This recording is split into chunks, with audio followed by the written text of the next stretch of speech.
But in the past, we'd go to a lot of trouble, edit these these sessions, and then post them into the Arcanum library and everything. But I'm not sure that there's a great deal of value. It's a value to have a few of them in the library so people can see the style of the master. But I'm not sure that it's really I wouldn't try necessary. to look at things. So Yeah, it's not really necessary maybe for every critique to end up in the library. It just needs to, have this broader sense of, okay, this is who these masters are and this is how they do their critiques. So we'll record this, but I won't edit it, and I won't make it. I won't put it in the library, but it would still be in my channel, shared privately between the three of us, so that we can come back and look at it, but it wouldn't really be accessible to other people. Because sometimes Jean-Michel and I like to do a lot of live editing and talking about those kinds of what can be and can't be done and those sorts of things. And sometimes it's hard to take all that in right away, so it's nice to be able to go back and listen to some of those parts of it. Obviously, you don't really want to go back and listen to all this rambling, but but there does get to be some meat to some of it. So anyway, I'll pull this over to a side window and see. Hey, Charles, I'm just curious, is your camera black and white for a reason? Because I do so much black and white photography. Oh, okay. It's on purpose. Okay. I have a Logitech C90, which is one of the best camcorders you can get, and the software that drives that allows me to desaturate it, so I can have it completely. I was just curious. It can be either completely black and white, or I could even just slide it a little bit and have it just partially saturated. But no, people often ask, so why are you black and white, or more precisely, how did you do that? Because it's not possible with a lot of systems. So it's just that this is the high-end camera, and gives me the capability to control other things. So let me see, what am I looking for here? Photoshop, maybe. Okay, it looks like that's what I'm looking for, is Photoshop. Let's bring up Lightroom to begin with. They don't really, where did I put these?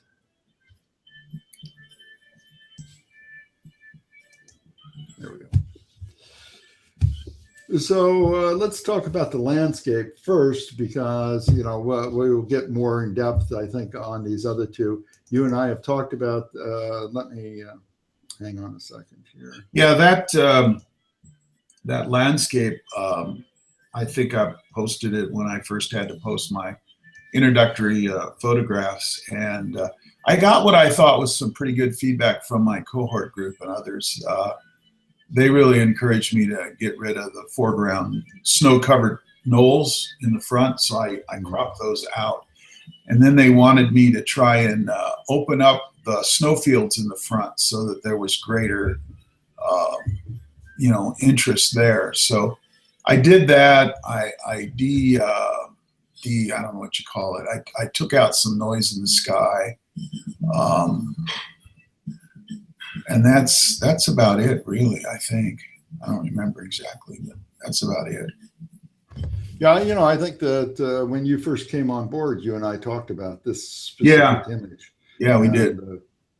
And I don't know the specific advice that the cohort gave you, but I think I would counter some of that advice. Okay.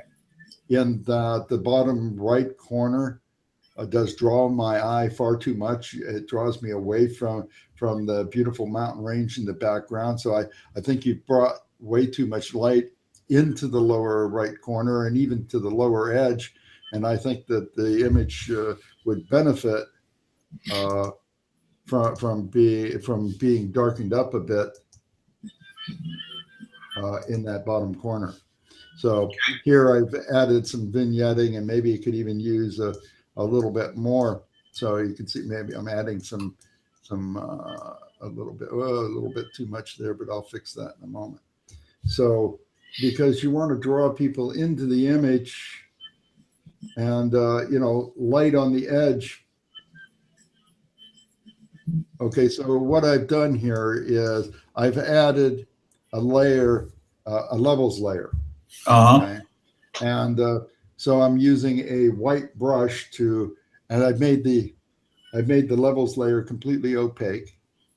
And then I've driven down the highlights, and I've lowered the midtones. Then I'm using a white brush to reveal the mask. But you can see that I've got it set to a pretty high, I've got 18% opacity on the brush, and it's leaving, definitely leaving its mark. Now, the next thing that I will do here to get rid of that is I'll come in and I will use this Gaussian blur filter to blur all those edges, and I'll bring that blur up to a pretty high radius, 50, 60, maybe even 70. We have got it set for 66. That looks like it will work. And so you see all that that rough edge that I drew in there is gone. But now this bottom corner is not nearly as bright. The bottom edge isn't as bright. The upper corners aren't as bright, and it helps to draw you into the image a bit better. Yep, I see that. Okay. In general, we want to stay away from having bright edges. Anything that's on the edge that's bright is going to tend to pull us away from what we might want to be, what we might want to direct people to see. So again, when we talked about this before, I felt at least that we needed to bring up the center values a bit. See, here it is. Oh, come on. It's not resetting. Okay. This is the way you have it now. And I think that, we've got the midtones there a bit too dark. Now, I don't want them that high up, so I'm going to now play with this level layer again and maybe change the opacity just a little bit. Or Charles, I struggled with the that snowfield in the just right of center on the side of the mountain there. It was so bright it would print as paper white, which I never like. And I worked to get that down. And I guess I didn't notice that the mountains were not bright enough. Well, it's this area in here where we've got all these trees. I think they become too dark. And, just a little bit of lightening in there. Again, just using another levels layer to bring that up, and then painting on that layer just a little bit. And now I'm going to change the opacity of the layer to give me even more control about, see, this is no addition. And here's just a little bit, just give, so they're not quite such a black box there. Right. Jean-Michel, do you have some things to say? You perfectly, as happens sometimes, you can have a completely opposite opinion. No, in this case I don't have. I'm fully with you on that. But I really like the image. I love the composition and the whole scheme of it. Just one thing I would do is probably a little more than you did, is just darken the sky on the right side. You can just try to put a small graduated filter and darken it a little bit, so it will improve the lighting on the mountains and the clouds and make it a little bit more contrasty, and to really put focus on the mountain. That's probably the only thing I would do. Let me see here. Bring the whites down. Jean-Michel, this was taken from my back porch of my house in Wyoming. Well, you have a fantastic view. I'm jealous. It's like -20 there now, and it's got like 12 feet of snow. Yeah. So It's a fantastic view. it's why I live in Mesquite most of the time. So that Trying to darkens sell it. If you want to buy it, you can own it. So I put another a levels layer on here, and this time I put just a gradient fill, and that brought the whole sky down to give even more to make the center mountains stand out even more. Mm-hmm. I think it works fine. Yeah. So I mean, I could drive this down even a bit more if we wanted to get it a little darker, even somewhere, perhaps like that. Maybe pull some of the whites back just a little bit in the upper part there. You're doing what is it? You're doing a gradient? I created a level layer, and then I just used a simple gradient, a gradient fill on it. The gradient fill works very much like a graduated neutral density filter. Okay. It's sort of Photoshop's equivalent of a graduated neutral density filter. Depending on what we want to do, sometimes we want to brush an image. We want to just brush some highlights here or there. But sometimes we want things a bit more global. And so this is kind of a bit of a global adjustment, because we put the level on there, then we put the gradient fill on that. And so the gradient fill is this tool right here. Mm-hmm. And let me turn that off, and I'll start from the beginning. I'm going to just create a simple levels layer here. Let's see, you can't actually see it because it's off the screen. Okay. Okay. I'm I going was to create wondering about that. I'm Thank going to you. come up here. I'm going to create a levels layer. That's going to be this layer. Right now, it's completely visible. I'm going to pull the whites down in this. Okay. I'm going to bring the midtones down over here. Obviously, this looks way too much. And now I'm going to do a Control-I. And what that does is it turns that matte from white to black, and black hides everything. So we've got a completely concealed mask. And so it means the mask has no effect. But now I'm going to take this gradient tool, this thing here, and depending on what version of Lightroom or Photoshop you're using, depends, I don't know. But you can see the G key will bring up the gradient tool, and I'll just drag the gradient, probably the wrong direction. No, that was the right direction. So you can see now that I've pulled that gradient. If it's too strong, I can bring it like this and have it grade more. I can start above the image and have it grade like that. So, there is some control there about, so maybe something like that. And I could say, well, the gradient pretty much works the way I want it to, but it's going a little dark. So I'll come back over here to the level itself and change the opacity of the level so that I can control how strong that effect is by changing the opacity of the level itself. Okay, great.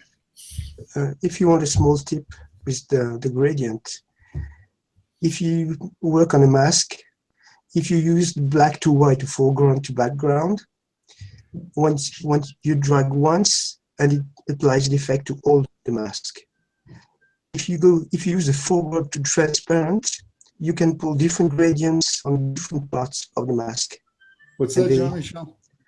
Could you repeat that? Yeah, if you use the foreground to background gradient, you drag it down or up, and you will apply the mask. Right. If you do it a second time, it will be replaced by the second time you do it. Oh, yes. If you use foreground to transparent, it will add. Oh, that means you can do multiple gradients on the same mask. Foreground to transparent. Oh, interesting. Yeah. I didn't know that. That's a really good thing to know. I couldn't quite understand. Jean-Michel, could you explain what he said, Charles? Yeah, I will. When you use the gradients, you work from one color to the other. Okay. On the mask, you work from black to white.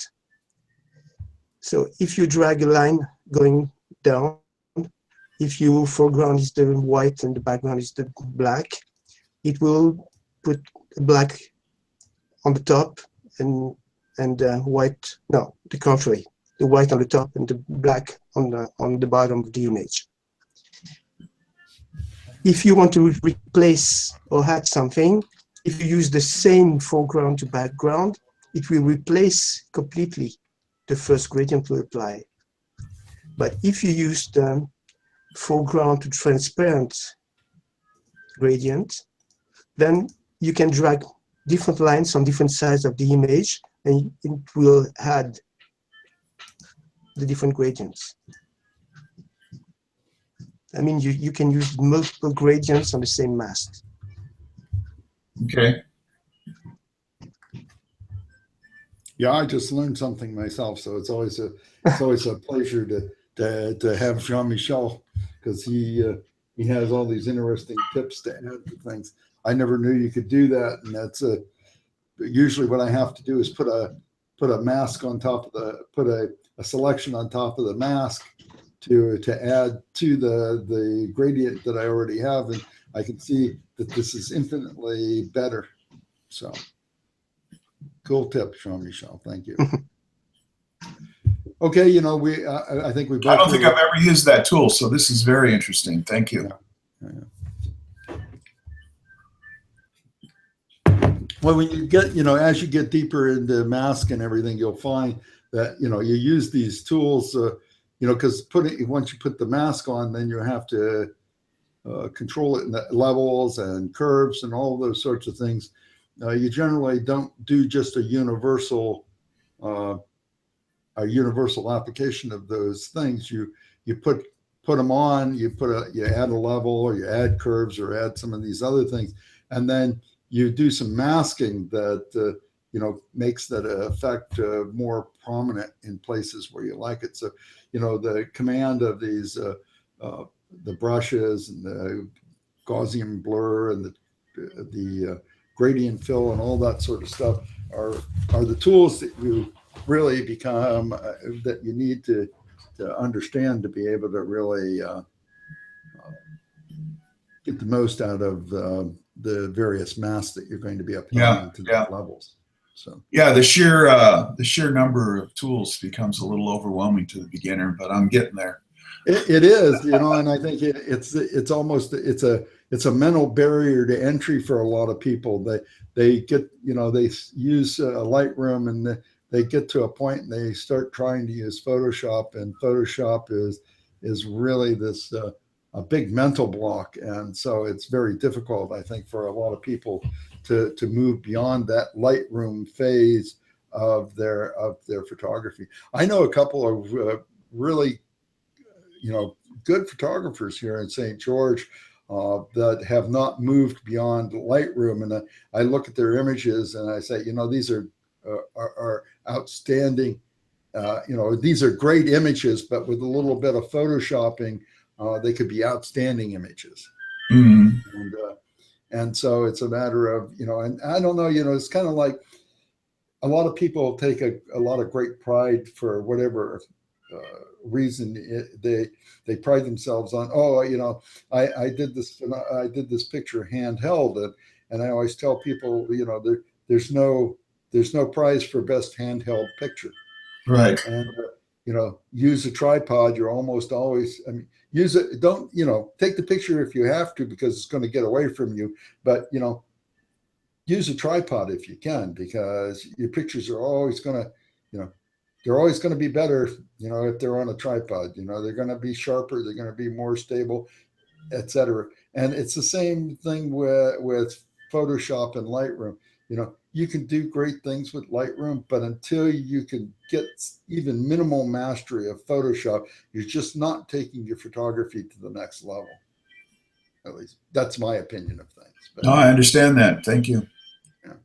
So, okay, so I'll give this image a 2.5. You know, like I say, it still needs a little bit of work. It is a wonderful image. I'd like to see a little bit of work, and I could see this printed on printed big, maybe with a nice on a nice metal paper or something. Even could be interesting.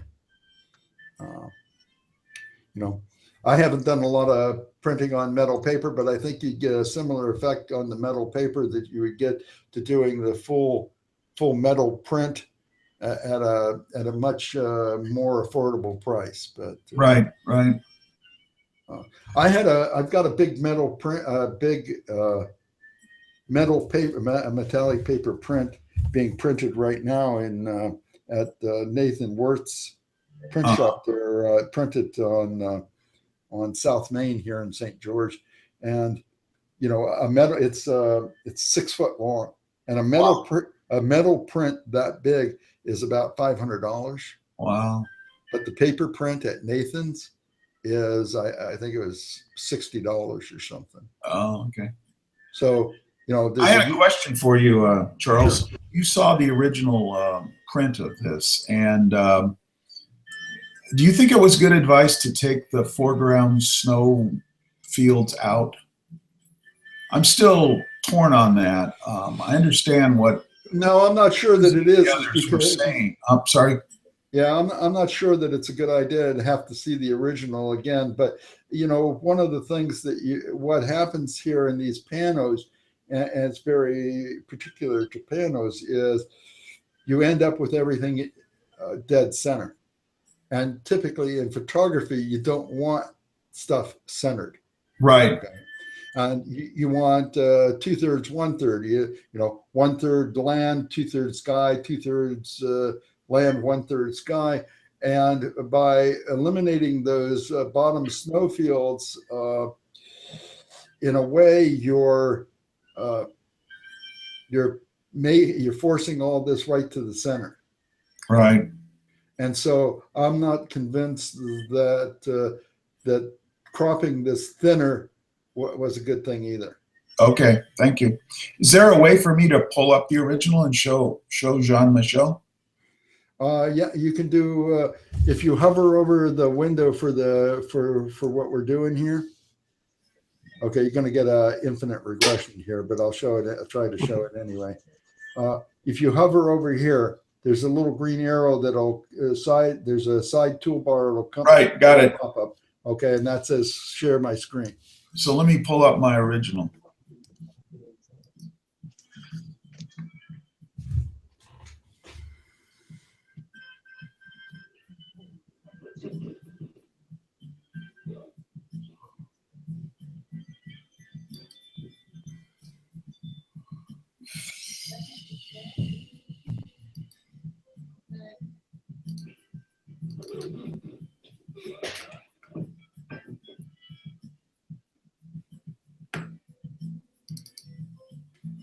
While you're bringing that up, let me go put on a cup of coffee. Okay. Okay, be right back. Sure.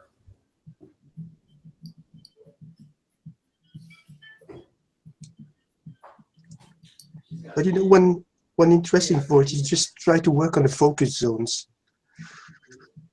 You have to determine what's the main part of your image, and then when you process it, try to lead the eye.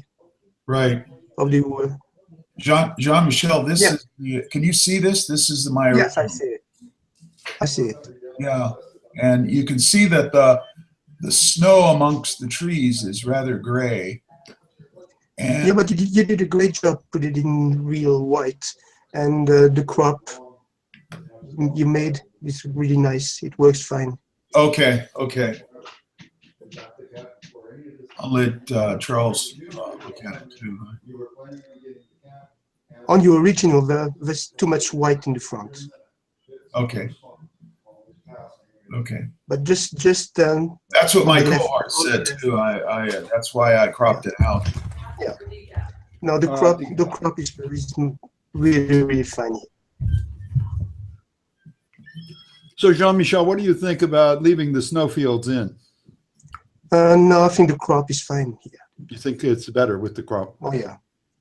Yeah, I think maybe so. It does pull a lot of the attention to the edge again, doesn't it? Yeah, it makes an unbalanced image. Although remember, I lightened up all these snowfields in the trees, which printed really great because Right. they're kind of in shadow. Yeah, I'm looking at both images, so Oh, okay. I'm able to see the one that I have loaded into Photoshop and the one that you have loaded into the screen, and I can see the light that you brought into the snowfields, and the light being brought into those mid-ground snowfields is definitely a good thing. I can switch back over to that image, so that's with the light and snowfield, and this is with the original. So I do like what you've done in terms of bringing some light in to the snow. Right.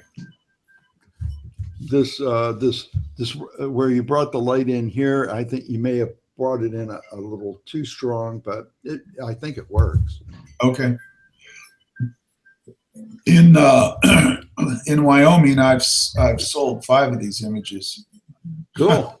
Yeah, I know. Well, you can't complain with success, then maybe they're fine the way it is, huh? No. I think in Wyoming they just see the mountains that they love and they want the mountain picture, but that's not to say it's a good photograph. So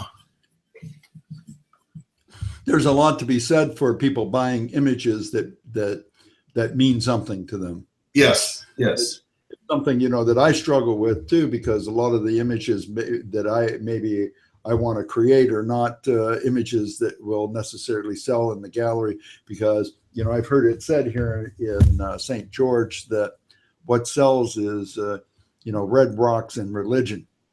And religion, of course, is not religion in the broadest sense either, Right. because it's really selling images of the Mormon tabernacle and Right.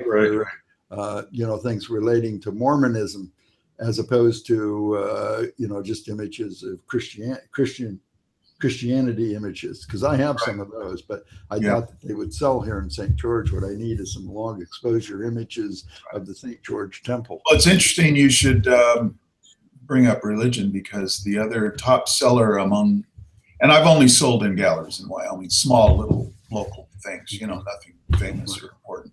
But my next best-selling photograph besides this one is of the Rancho de Taos church, and with the 3 crosses and the guy out front, and the light was perfect that day, and everybody loves that picture. So maybe I'll share that on in the cafe here one of these days. How do I get out of this? You can hover back over the screen share and tell it to. Oh, there we go. Okay. Can you see me now? I guess I'm still sharing. So how do I do that?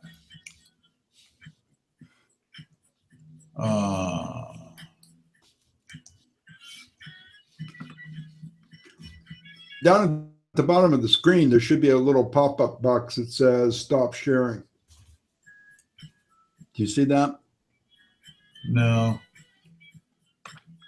Oh, there we go. I just canceled. Okay. I just canceled my screen share. Oh, there it is. Okay. I was hiding it. Okay. Okay. All right. Oh, my onions. Your onions. This is so out of character for me. It's just, that shot it wide open on a Zeiss lens on my little camera, and just focused on the central onions and let everything else be background. I tried to anyway.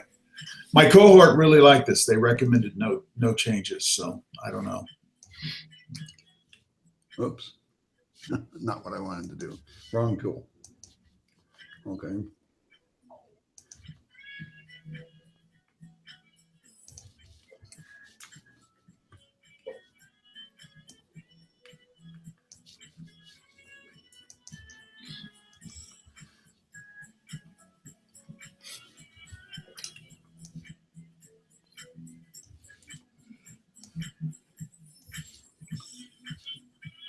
I will disagree with the cohort in a little. Okay. And that is, to me, let me go back without the crop. So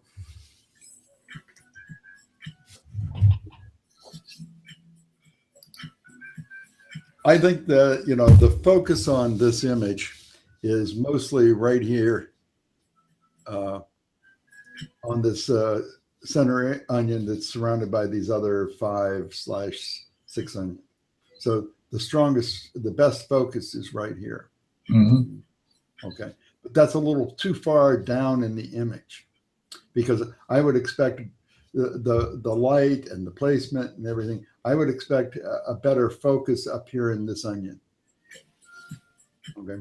So to me, when I look at this image, I'm drawn up to this leftmost onion, and it is in focus way up here, and then goes out of focus here, and then the focus comes back in here. And so this feels to me, I had the same thing. I thought that was my central thought, and that's why I put it on the center of the thirds. My camera shows the third lines, and so that onion is on one of those thirds of the third line going. Yeah, I understand, the placement of it, but what I'm suggesting here is, see, this, for being in a power position like that, the focus is back here, but I would prefer to see more focus out here, or more of a depth of focus here, where all of this onion is in focus, or at least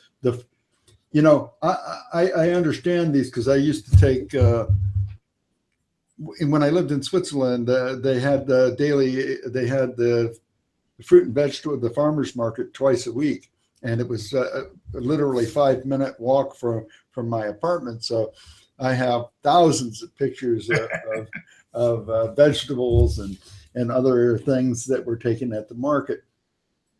And so when I'm drawn into this picture, I can see that this is this onion down here is probably the object that's the best, that's most in focus here. But I want this onion up here, which is in such a commanding position, because it's on the corner of the thirds. Right. I something about it, I want it to be in focus. Right.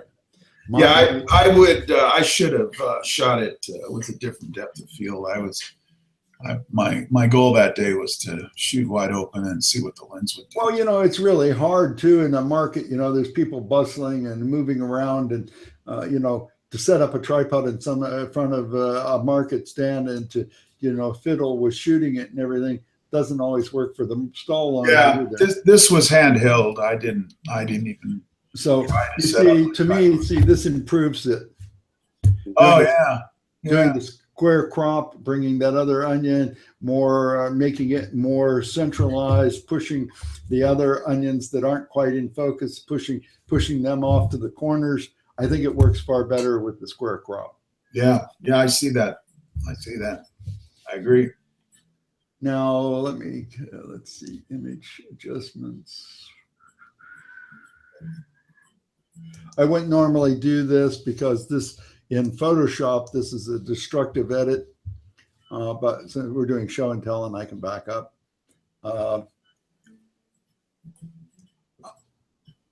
I want to pull down some of the highlights in this.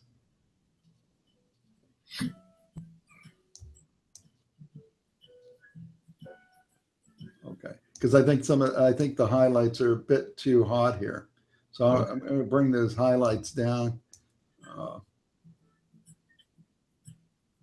I find them a bit too hot. So you can see what we've done here. They're real bright here, highlights. Now I brought those highlights down a bit. They're not nearly as bright. Yeah. To take this further, I would probably, put a level. A lot of people prefer curves. I find curves to be a lot more, curves levels are a lot more versatile. They'll do a lot more, but they're a lot more trouble to work with. because you have to be a lot more gentle. And I can do some pretty just, get most of what I want done with a level rather than a curve. But, it's personal preference. Most real, people that work, if you will, Photoshop gurus, they're probably not going to be doing much with levels. They're probably going to be doing it mostly with curves. Anyway, so I'm using a level to bring down the whites a little bit. This is particularly useful for when you were saying about printing, especially black and white, but any of your printing, because you can bring it down from 255 to 250, and that'll keep you from having white paper, right? Unprinted paper. And it's a small change. It doesn't usually affect your image a tremendous amount. Very typically in stock, some of the stock photography companies actually recommend that when you upload your stock photography, that you set your max to 250. Okay. To keep the highlights and everything from getting these whites and that sort of thing. There's still some brightness here that I think maybe I would control, and I think I'll just give it another layer to do that. And I'm going to pull these way back. I'm going to pull the whites down a lot in this one, maybe even bring the blacks up just a touch. And then I'm going to do a Control I to reverse that again. And I'm going to go get a paintbrush, and I'm going to paint up here a little bit along the edges to try to, keep the visual, keep people in the frame. You can see I'm getting that edge again. Mm-hmm. So I'm just going to, go back up here to my filters. Now I got to go to the filters. Blur, Gaussian blur, again, a pretty heavy blur, radius, pretty heavy radius, 60. That's higher than I might usually use, but this is also a pretty distinct edge there. So we've now, toned the edges down. So again, the benefit of toning the outer edges down is it pulls you into the middle of the image. Yeah. The last thing that I probably would address with this image is I don't like this spot here. Oh, okay. And I think with this spot, probably what I would do is something like this. I would pull that completely dark. And then, so I've got another mask. Another levels layer with a mask. I've driven the levels down to practically zero, so it's black. Then I've reversed the mask, and again, I'm going to come in here and I'm going to paint a little bit here, and I'm probably just going to, I need to get a really, I'm just going to move the opacity of that all the way up, and I'm just going to hack it out of there we'll need to do a better job for print purposes, but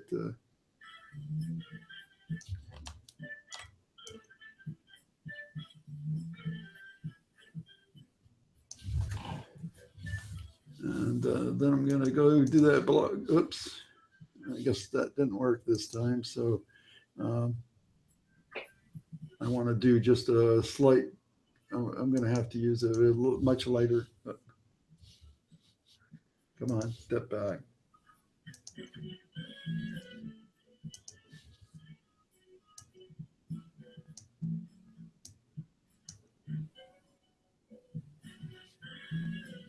So that time I used a very light Gaussian blur to blur the edges a bit. I'm probably going to have to paint just a little bit more in here.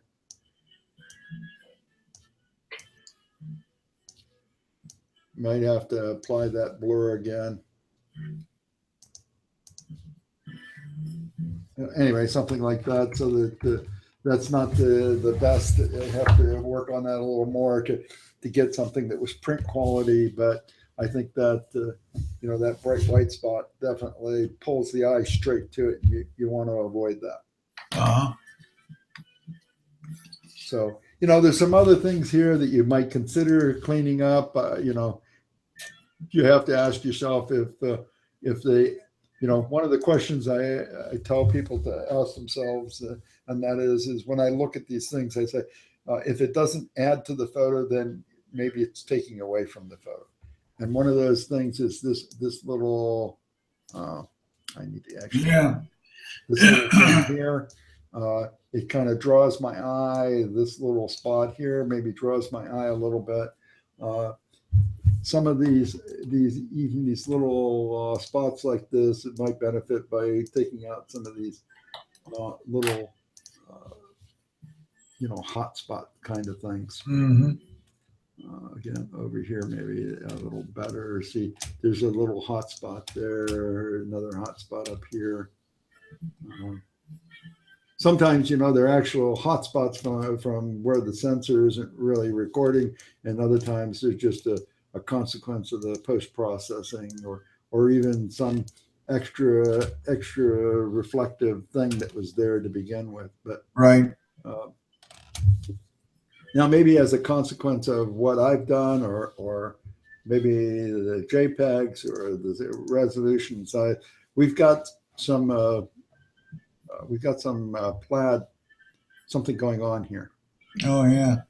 And so you'd have to go back to the original and see where this got introduced at. Whether I introduced it. Well, let's see. I can go back and see if I've introduced it. But so you can see now I've gone back. I think I've gone back. Let's see, is my Photoshop responding? I'm not sure Photoshop's responding, but there we go, Photoshop. Now see, this is as I opened it. So you might want to go in there and see what's going on. I've seen Lightroom and Photoshop do this sometimes. I have no idea why they do it. I'm not quite sure how to avoid it. Sometimes just starting my post-processing over seems to get rid of it, having done that. Mm. Jean-Michel, do you have any idea how this plaid pattern gets created? That's very strange, but probably it's the conversion to JPEG. Or no, I think you sent TIFF images. Huh? Yeah, I spent TIFF. I don't know exactly, but you can probably try to use them on the filter. You have dust and scratches slider that you can use and remove it instantaneously. But Charles, I agree with everything you said except for the crop. I wouldn't have cropped it the same. You can use the square crop, but I would have kept the top right, a little bit more on the right. A little to the right, okay. Yeah. I'm trying, my mouse doesn't see. Photoshop is... Yeah, Lightroom is much more convenient for the crop tool. Yes. It's supposed to be the same, but it doesn't work the same. Now, pull on this side. Yeah, just right there.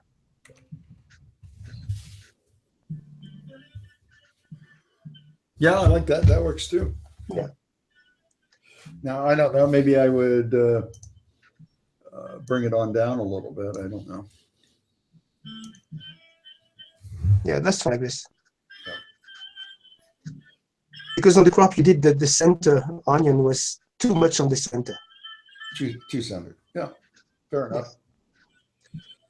I mean, now with this crop, I would be, become aware of this lightness on the edge that's going to draw you're going to draw your viewer out to that upper edge. So I would, take care of that. And again, we've lost the other edits that I made, so the highlights and everything are back. But I actually, with an image like this, it's one of those things.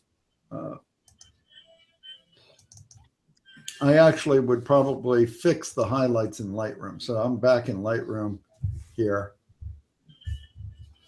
and because I think they're simpler and less destructive to do that in Lightroom, if Lightroom ever finishes loading. Because in Lightroom you could just pull down the highlights. Yeah. And so you could do that, or you could even in Lightroom you create an adjustment brush here, brush across some of these places. We'll show where I'm brushing here. How did you do that? There's a little down here on the edge of the screen, Lightroom. It says show the selected mask overlay. Okay. So it shows you where you've drawn this in. Then I can come back up here and I can pull the highlights down, maybe just a little bit. Or you just put the letter O. Right. Overlay.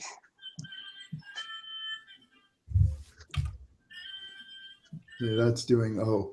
So O shows it, turns it on and on. So I quite frequently, I'll do most of my adjustments in Photoshop, and then for these final things like fixing some of these highlights, I might come back and actually do it in Photoshop. I mean, in Lightroom. But it's just a matter of which tools you're the most comfortable with, what workflow you want. So I wouldn't rate this image as high as the other one. Okay, so I would give this probably a solid 2. It needs some work, and I do like the image, and I do like what you've done. Just some editing ideas that I think help improve the image. Jean-Michel? Yeah, I agree. Okay. 2 is good. What's the scale on the rating thing? 1 to 3. Oh, okay. It's not a big scale. I'm just curious. We're never sure quite how much value it is. Anyway, nobody ever fails an image. So, for it not to get at least 1, it would have to be. I think in the early days of the cohort, when we had some people that were still trying to figure out which direction to point their camera, we got a couple of images that we had to give a 1 to. But generally, images of anybody these days is 2 to 3. We're a little hard pressed to give an image a 3, but we do sometimes, especially as people get closer to level 20 and that sort of thing, and all of the improvements are showing in their images. There should be that kind of a progression, I think. Sure. Gives you something to shoot for. Exactly. So, and we'll come back. Now come back to the car. So now we're on the car. Go ahead and give us a little. Well, this was the reason I had the camera out that day.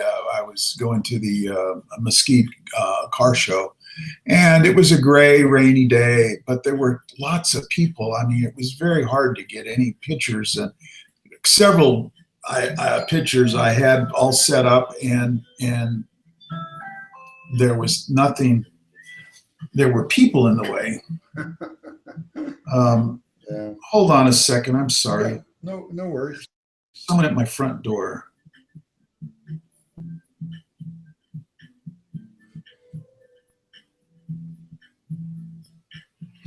Hello. Yeah. Go ahead and do the outside. Thank you. Yep. Okay.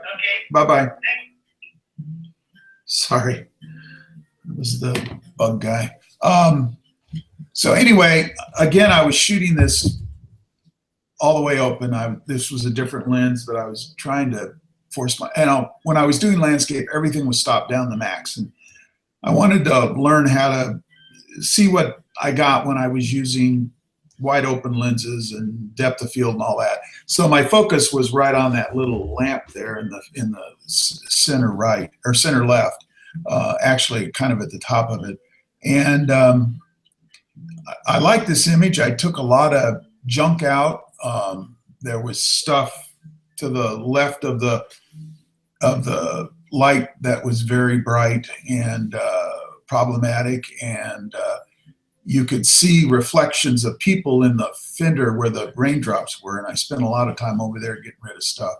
But I kind of like the composition. I kind of like the look of it. And so that's what I've got. This picture was not one that I gave the Coro group because I processed it after I had my hangout with them. So I decided to put it in at the last minute. So anyway, there it is. An old car with a headlamp. Okay. I hate to say, you seem very fond of the image. I have to say it's the one I like the least of the three. Okay, that's fair. Part of the reason for that is I really don't like what's going on in the bottom left corner, and I really don't see much of a way to get rid of it. Oh, the raindrops on the sky reflection. Yeah. Yeah, I assume that there's the raindrops and everything on an adjacent car's windshield. On the left corner, no, that's the cowling of the car itself. That's the. Oh, is it? That's the. It's got a center hood, and then it's got a fender, a big fat fender that goes across, okay. And that's the reflection. Yeah, I'm not too fond of it. I actually made that more. Yeah, I understand. Just do a crop. Yeah. So. I did it on my screen. It works fine. Yeah, just a little bit higher on the bottom.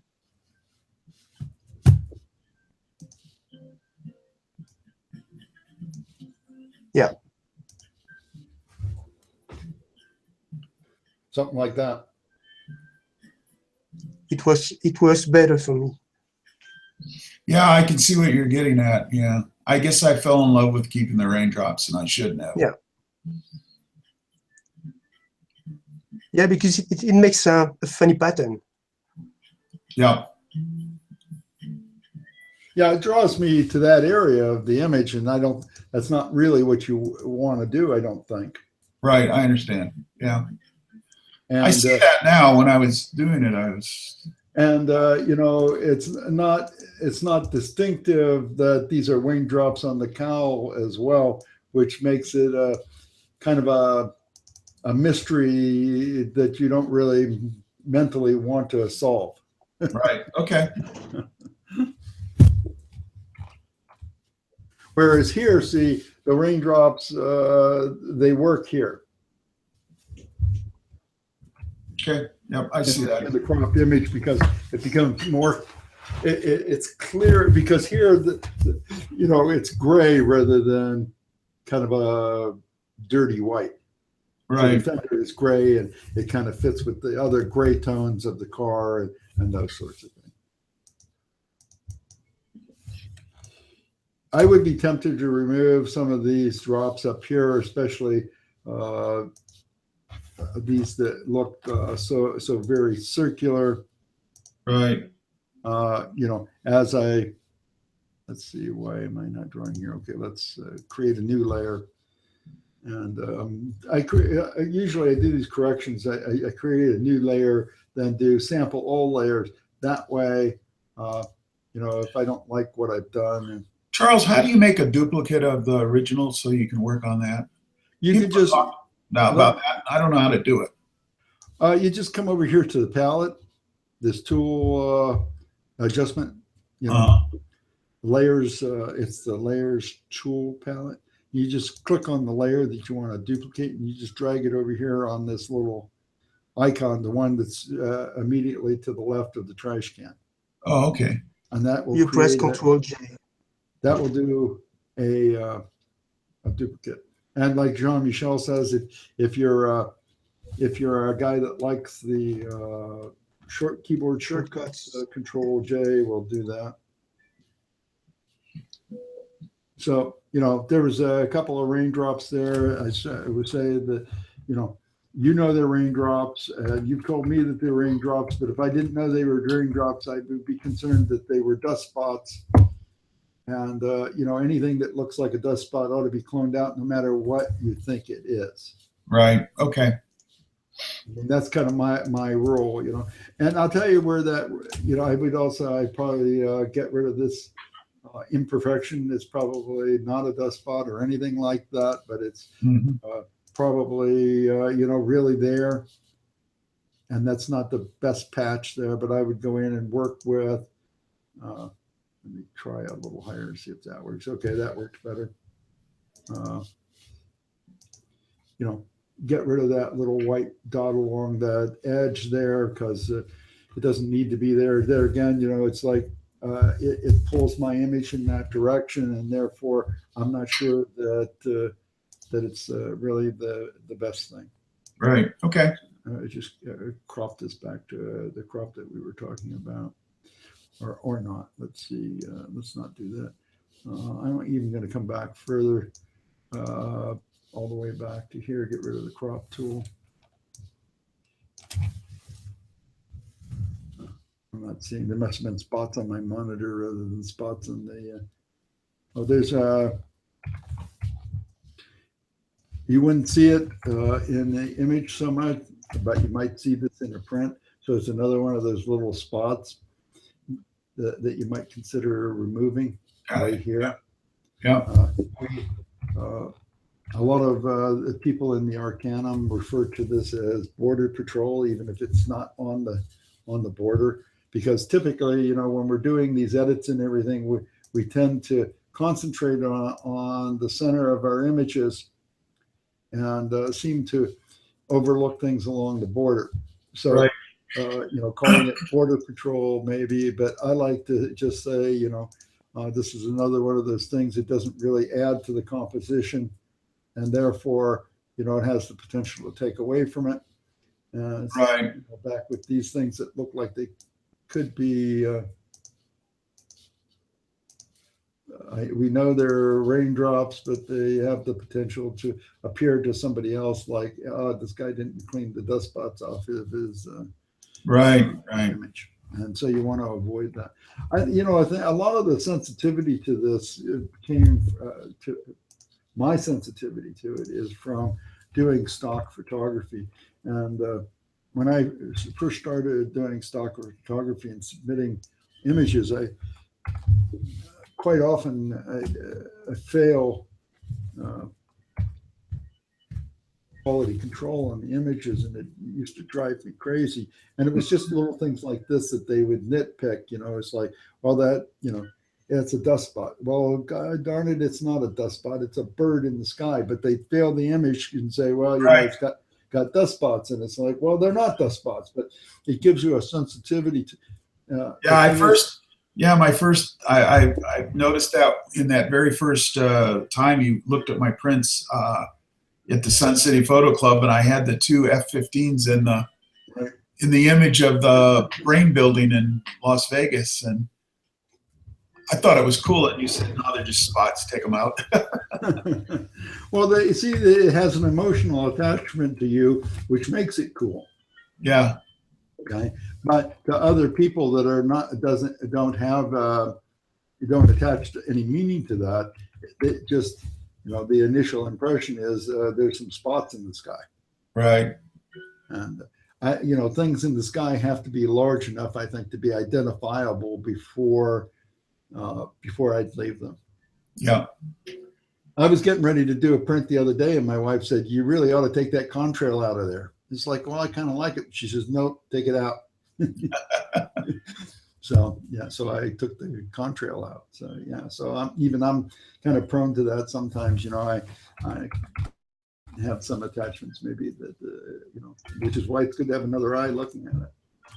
Maybe even this little white spot there, that clone didn't work as well as perhaps it should have. So I'll back that up just a touch, and maybe go smaller sometimes helps. Not sure. That one might take a little bit of work, but especially if you're going to print it. But the one thing I did notice on this image was, as you say, I identified this area here as being the area in focus. Yep. And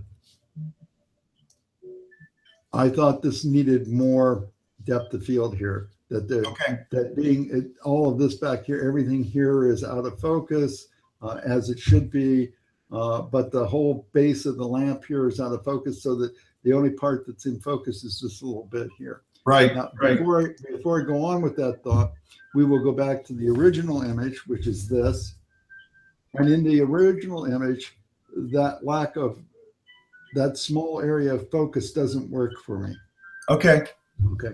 However, by the time we get down to fixing these spots and doing this crop, I think it does work.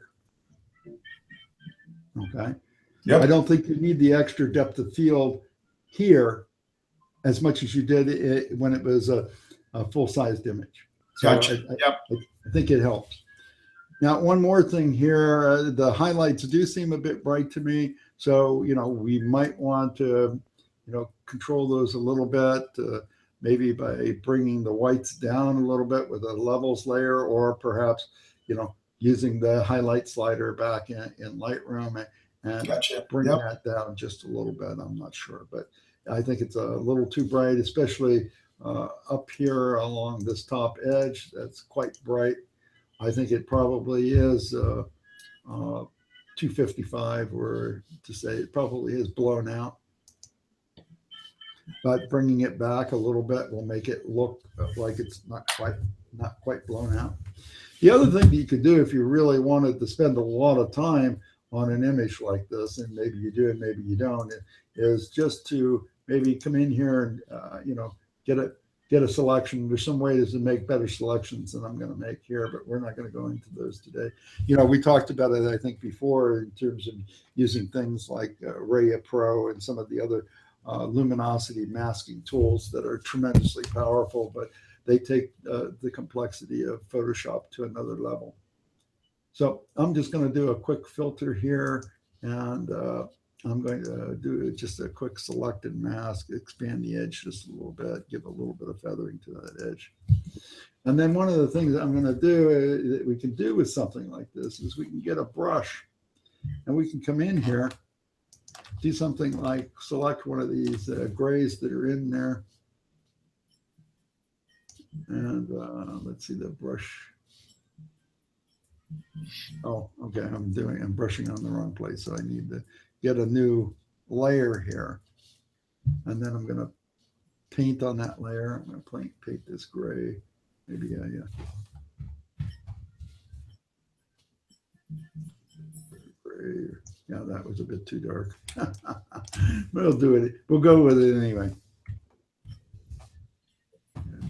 And so, I could actually go in there and do some painting. And now we're going to change the opacity of that layer.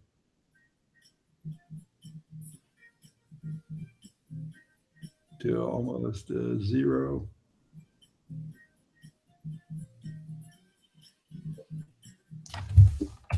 And you can see that that's another way that we could, bring that back from the edge a little bit if we wanted to. Mm-hmm. Yep. I do that. I'll do something like this quite often, especially on small spots, like editing the pictures from the market with the vegetables and stuff.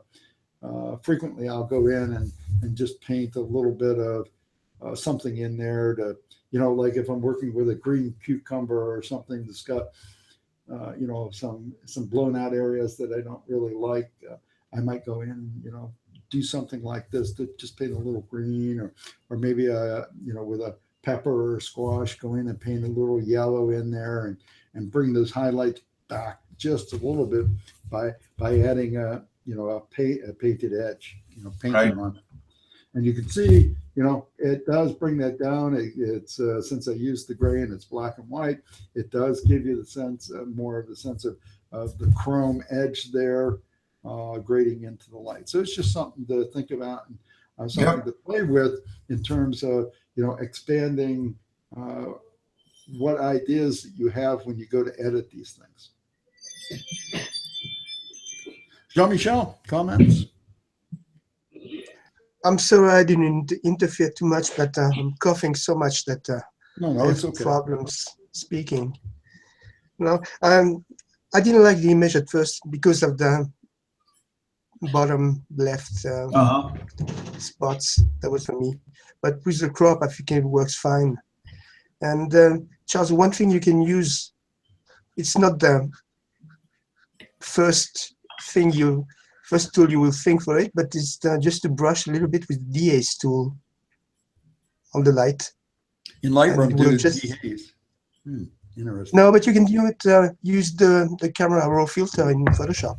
Okay, Phil. That's the same Let thing. me back up here then. Let's go. Say that again. You're going to brush with what? The DAs. Go to filter, camera raw.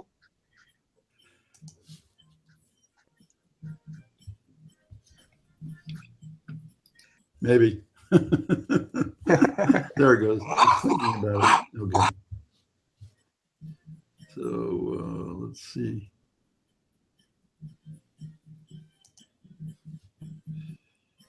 Where? Oh, which? On the effects. The effects, because they just changed where they put everything again. But no, Okay. if you use the brush, it will appear on the main panel. Okay. Select the adjustment brush, and you will have a DA slider. Brush.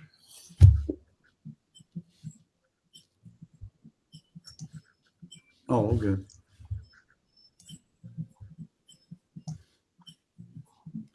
So we want to. Oh yeah, that brings it down quite a bit, doesn't it?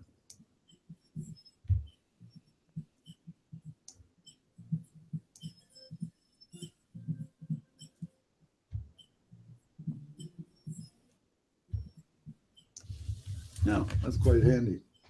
So you clicked on a adjustment brush and then dehaze. Okay. Yeah. So we went into camera raw, and then just did oh, hang on, cancel out of there. So I'm going to go in here to. First of all, I have to be on the layer that the image is on. When I first tried this, I was on the level layer, and it doesn't bring up the right choices. But so I'm now selected the image layer, and I'm going to come up to filter, and I'm going to go to camera raw filter, and I'm going to here I've just selected basic filter, and then from that toolbar I'm going to select the brush, the adjustment brush, and that gives me all of these things that I can now brush in. I see. Wow, that's good. And I might want to set clarity. I'll go on the other side with DAs. DAs the other way. Yeah. There you go. So. But you just have, when DAs adds a lot of contrast, so you probably have to compensate with by lowering the contrast a bit.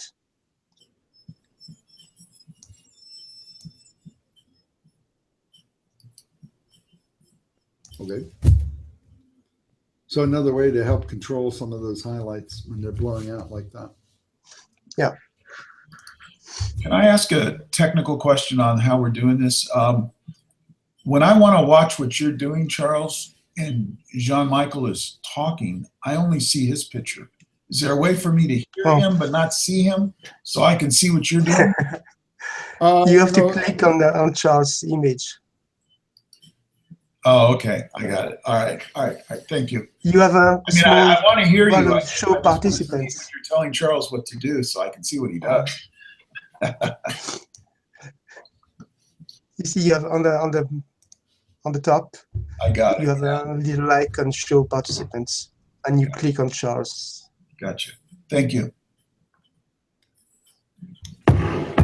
Well, I thought that I had it set so that everybody would see only me, but Google Hangouts constantly changes, so I'm not always sure. No, it was every time Jean-Michel would talk, I would see him, which is fine, but I couldn't see what you were doing. And it's voice activated, so when somebody's talking, it switches who's got the. But now I know how to set it. Thank you. So thank you, Jean-Michel. So, okay, so we just still need to maybe deal with the fact that I need to either crop this just slightly more, or we need to tone this down because we get this really white spot right here on the edge. Right on the edge, yeah, that's bad. On the edge, which is not a great thing. So, but we could just pull this crop in, maybe just a smidge, and take care of that. So, Again, Yeah, I think that image is a lot better. I think I was just too enamored with the raindrops, so can't let that happen. you know, this over here, we're right on the edge. Maybe we do or don't want it. I would say that, you know, it's not really adding anything there. And it does define the edge a little more, and we don't really want our edges defined all that much. So, so anyway, again, I think, you know, with some cropping, some small lettuce and everything, this could be a much nicer image. And so I'll give this image to start with. We'll say that it was a 2. Okay. Okay. Jean-Michel, how do you feel? Yeah, that's fine for me. I think my original image is probably a 1. No, I don't think it was that, but you know, it is a lesson that to separate. It's very difficult to separate our emotional attachments to images, as to separate that from the aesthetic value of the image without the emotion that's attached to it. Right. Yeah, I find that. But you know, it's a little thinking of, you have to really select what you want to focus on. What's the main focus of your image? I think at first, probably for you, it was the raindrops, but for me, it's more the light. Yeah. The light and the left part of the car. Yeah. And it was the same for any subject. Really determine what the main focus of the image is before you process it.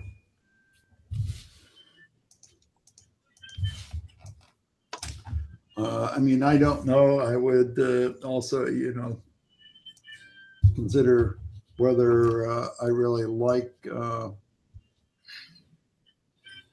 Let's see. Those reflections, yeah. Those reflections there or not. See how easy we can, whether it's all that easy.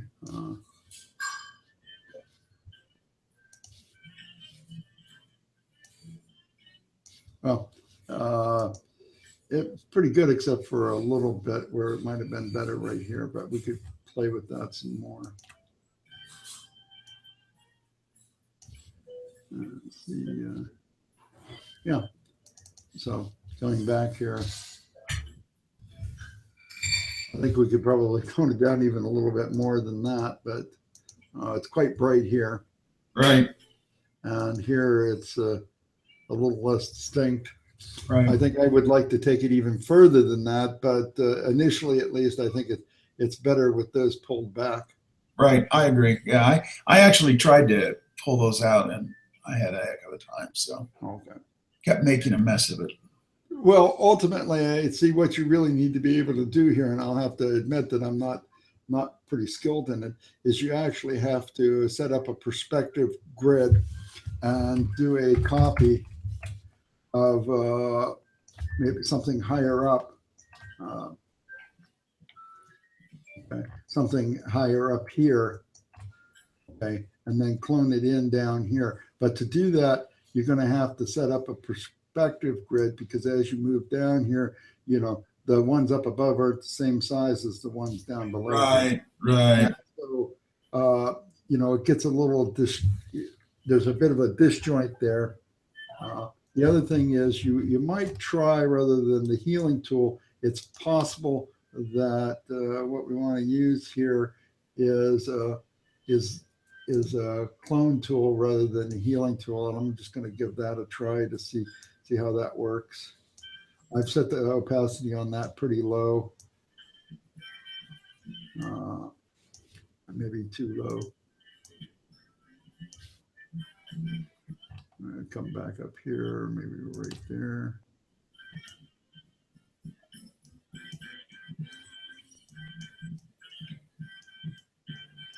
Oh, yeah.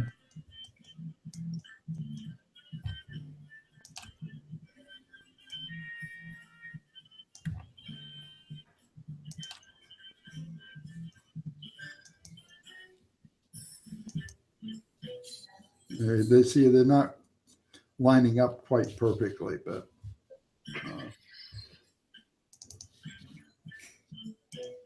anyway, see, we can, with a little bit of work, I can see on my screen at least where they are not, where Not the quite row, lined up. Yeah. the row is shifted off just a little bit, but with a Although little the more, first part of the row on the left, it really came out nice. right. So you could go back and just, undo, that last set of cloning and say, okay, that didn't work. Let's try a different brush, or let's not try to do the whole row at once. Sometimes if you just do, a little bit at a time, you get a better resolution to it than you would if you tried to do the whole row. I think, to me, I think it's an improvement if the grill looks uniform throughout with this area of light up here shining down that helps draw me. This works as a, when we talk about using lines and stuff. And so this is a kind of a line of light here that helps draw me down to the central focus. And that's very nice.